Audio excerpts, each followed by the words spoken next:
Hello students, so in progress with the unit surface chemistry, we are on our next topic, that is factors affecting adsorption.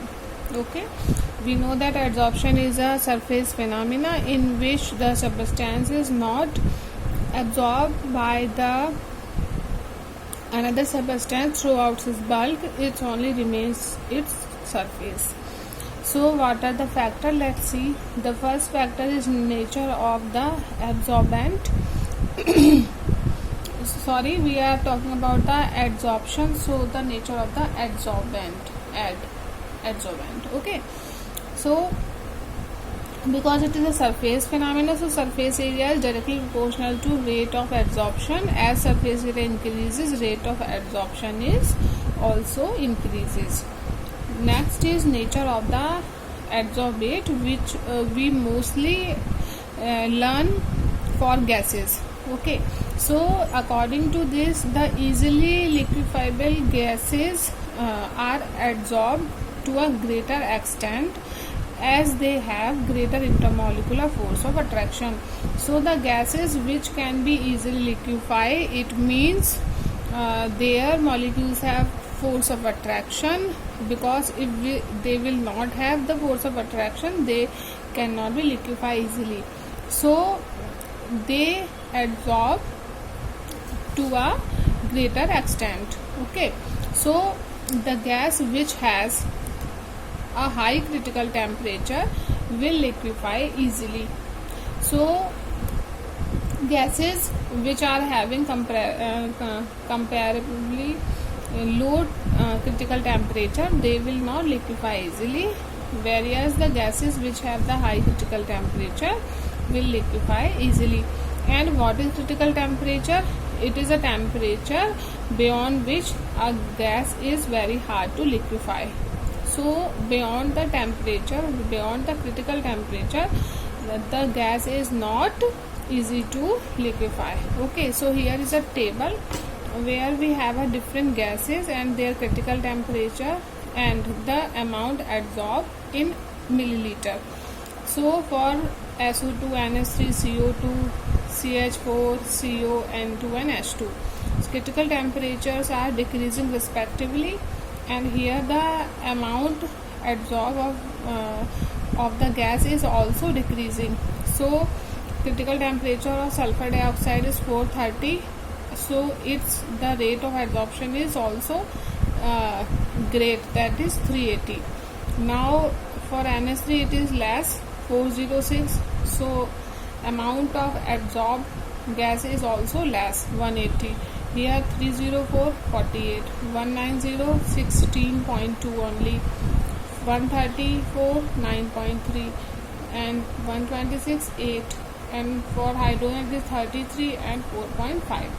So here SO2 has a highest critical temperature, so rate of adsorption of sulfur dioxide is also greater, and its lesser is of hydrogen. Okay, now what we observe from this table, that critical temperature is less, then ease of liquefaction is also less, and rate of adsorption is also less. Okay, now pressure. The next factor is pressure. As pressure increases, rate of adsorption also increases. Why? When we increase the pressure, gaseous molecules come near to each other, and when they come near to each other, means force of attraction between them also increases, and rate of adsorption is increases. Now temperature. Now if the temperature increases, rate of adsorption decreases. As increasing the temperature, molecules get the kinetic energy, and it is not easy to liquefy them or to make the adsorption fast, because of the kinetic energy they will move here and there, right? Now here is a graph. Okay, so it is a graph between the nitrogen gas and the pressure. So we will see that here on y-axis we took nitrogen, and here we just took pressure. So here when it is a zero temperature, pressure is zero, and gradually when we increase the pressure, like this, then at some extent it increases, and after that it become constant. Okay, so it is at the temperature 193 because surface area is finished here. How much surface area is available for the molecules for adsorption, so that is depend on that. So initially when we increase the pressure, rate of adsorption also increases, and after some time it become constant. Then next, when we increase the temperature, because it affect the rate of adsorption decreases, so what will happen, its adsorption is also decreases at this temperature. And when again we increase the temperature, that is 273 Kelvin, then what will happen, firstly it increases, then it become constant. So adsorption is decreasing gradually with increase in the temperature, right?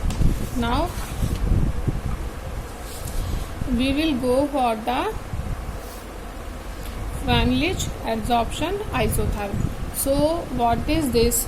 We will see that according to Freundlich adsorption isotherm, the extent of adsorption of a gas per unit mass of adsorbent depends upon the pressure of the gas. So how much amount or mass of the gas is absorbed, so it depends on the pressure of the gas. So now suppose we have this adsorbent and these are the gaseous molecules which are being adsorbed on the surface. So it is a adsorbent. Okay, so and its mass is m. We suppose that mass of this absorbent is m, and these are the gaseous molecules. Suppose its number is x. Okay, so it is a extent of adsorption. It is a extent of adsorption, right? Now it is directly proportional to the pressure P. So the ratio x upon m is directly proportional to P. Okay, so where x is amount of adsorbate, it is amount of adsorbate, and m is what? It is a mass of adsorbent. Okay, it is the amount of adsorbate and it is a mass of adsorbent, right? Now the ratio of both amount of adsorbate and adsorbent is directly proportional to the pressure P. As pressure increases, this phenomena also increases, and pressure decreases, its ratio is also decreases, right? And it is what? At constant temperature. We consider it as constant temperature, right? Now we will have a graph which is important also, so we will understand it, that what is the graph. Now suppose we plot a graph, right? Now here we take x upon m and here we take pressure P. Okay, now what will happen? Here pressure is 0, and when the pressure is increases, so the rate of adsorption is also increases. Then after it become a parallel line, and suppose it become constant. Okay, now what will happen? We see that here it is a vertical line, right? Then after this it become constant. Okay, like this. So here the pressure is increasing, so here we have a low pressure, here we have a intermediate or moderate pressure, intermediate pressure, and here we have a high pressure because it is increasing gradually, that is why. Now here x upon m directly proportional to p, so suppose its par is 1. Now for this area what will happen, the ratio of x upon m is directly proportional to p 1 by n, and for this x upon m directly proportional to p 0, and we know the value of if any unit have the power of 0, its value become 1, so p0 will equal to 1. Okay, now we see that here the pressure is increasing in between, or it is changing in between 1 to 0. Okay, so pressure is changing in between 1 to 0. So when it start with 1 and it ends with 0, then in middle it should have somewhat what in between them, so it is now what 1 by m, because the pressure is changing from 1 to 0. So in between these 2 points we can have the pressure 1 by m. Okay, it is nothing, only we are taking intermediate pressure here, right?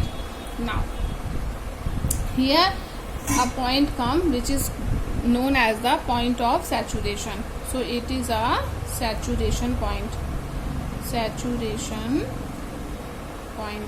So when we increase temperature, it just go as a vertical line, after that curve is there, and when we make the pressure high, it become parallel. Okay, it means what, now here the ratio of x upon m is independent to pressure. Okay, now pressure does not make any effect on the adsorption.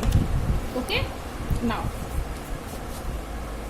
at the saturation point, equilibrium established. Okay, so at saturation point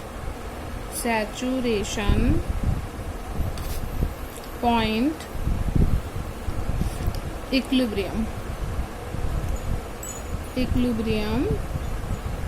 established. Okay, it means what, the number of molecules which are getting adsorbed on the surface is equal to the number of molecule of the we are being dissolved.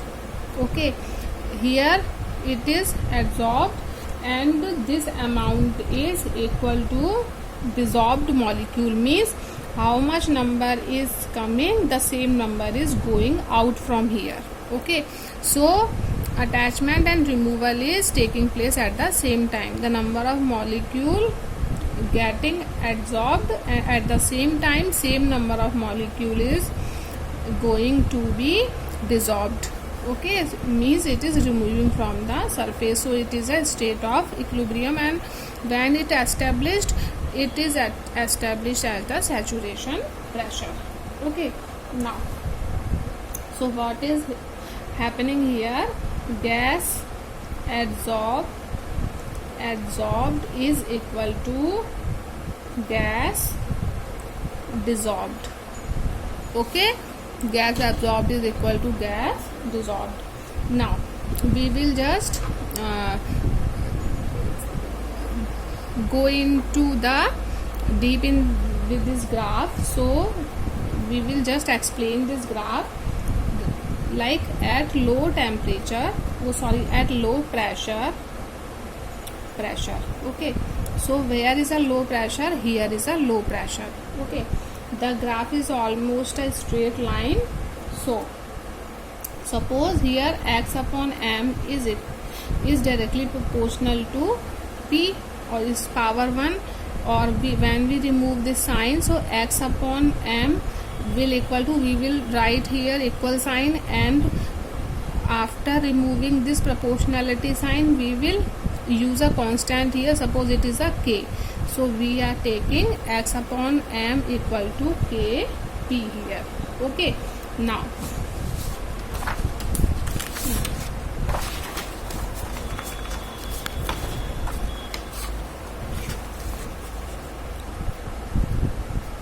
second case, where at high pressure, at high pressure, at high pressure what is happening, the graph become parallel. Okay, so graph becomes parallel line. Okay, parallel to x axis. Okay, so x upon m is equal to kp0, right? At high pressure we are having the value of x upon a is directly proportional to p0, and what is p0 is will be equal to 1. I earlier told you that the value of 0 will be 1. So what will happen, value of x upon m become constant now. Okay, now at intermediate pressure, at intermediate pressure, okay, what will happen, x upon m will depend upon the power of pressure. X upon m will depend on pressure which lies between 0 to 1. Okay, so or 1 to 0, because it is going decreasing when at high pressure, at low pressure we are having it as 1, and at high pressure we are having it as 0. So it is going from 1 to 0, it is changing from 1 to 0. So we have it x upon m equal to kp1 by m. Okay, we have this value. Now the generalized value for the graph is this value. So it is a generalized form of the graph value. That is what, when we put the values here, right, like if we want to calculate at low pressure, so if we want to use it for the low pressure, then for low pressure P is equal to 1, means we will put 1 in place of n here. So what the value will come here, it will come 1. So x upon m will equal to kp1. Okay, if we will take n equal to 1 here for low pressure, and for if we want to take it for infinity, then the value of infinity will be 0. Okay, so what will happen, at high pressure what will happen, x upon m will become kp0. So it will, the value will come for the high pressure, and this value will come for the low pressure when we use this generalized form of the graph. Okay, now value of n can vary from 1 to infinity. So value of n will vary from 1 to infinity, right? We have to keep in mind it. So it is a Freundlich graph we understood today, right? Now we will do the next topic.